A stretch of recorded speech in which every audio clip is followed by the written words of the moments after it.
Alright, so this is about the day I should have died. So I work at a warehouse in Greenwood and worked with my fiance and her mom. And we were sanitation, third shift sanitation. I liked my job.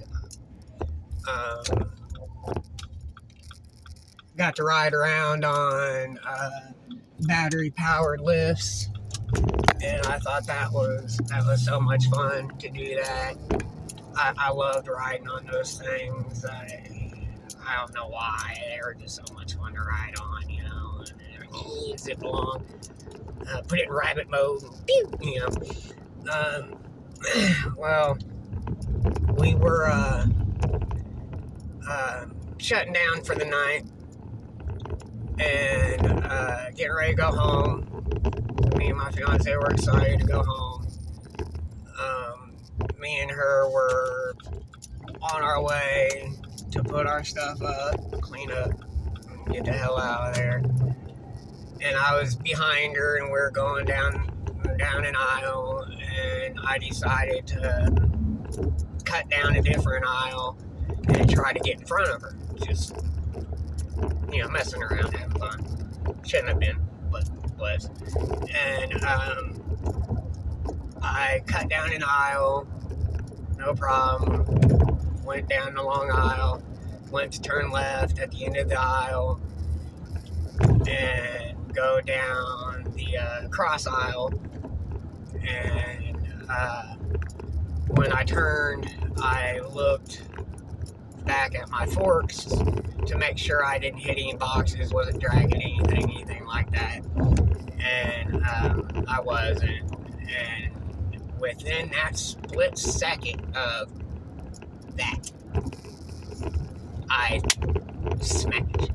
They had put up a shelving unit, a metal shelving unit across that lane, and didn't warn us, didn't tell anybody. And I smacked right into it. The bar went across my chest, and I just remember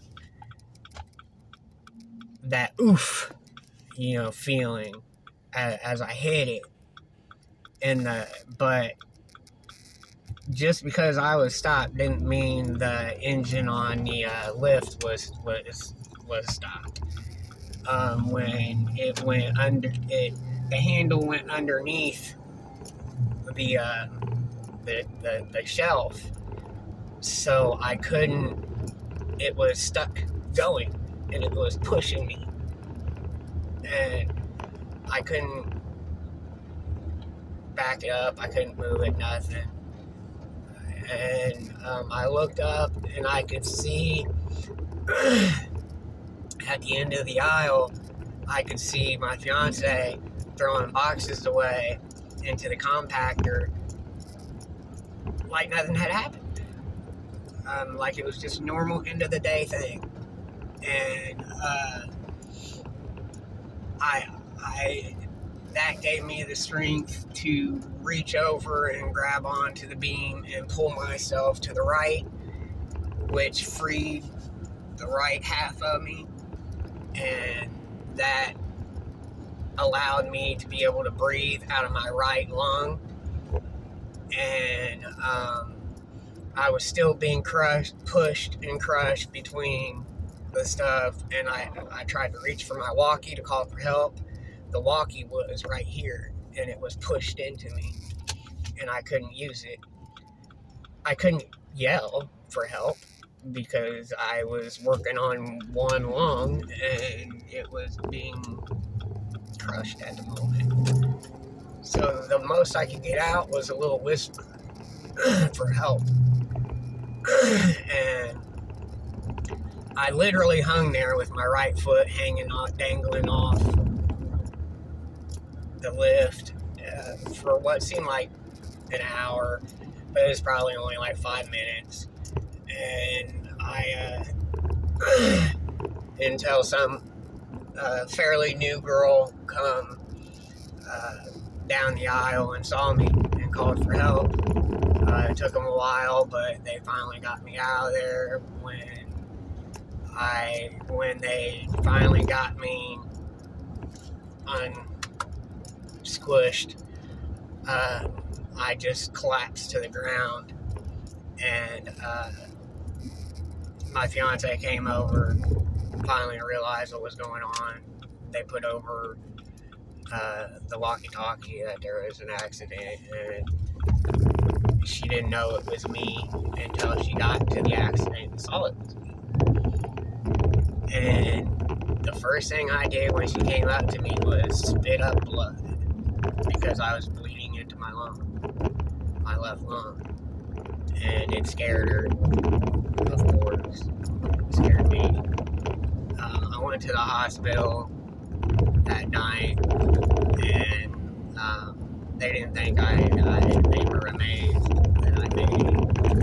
that I was still alive. They had to put a tube.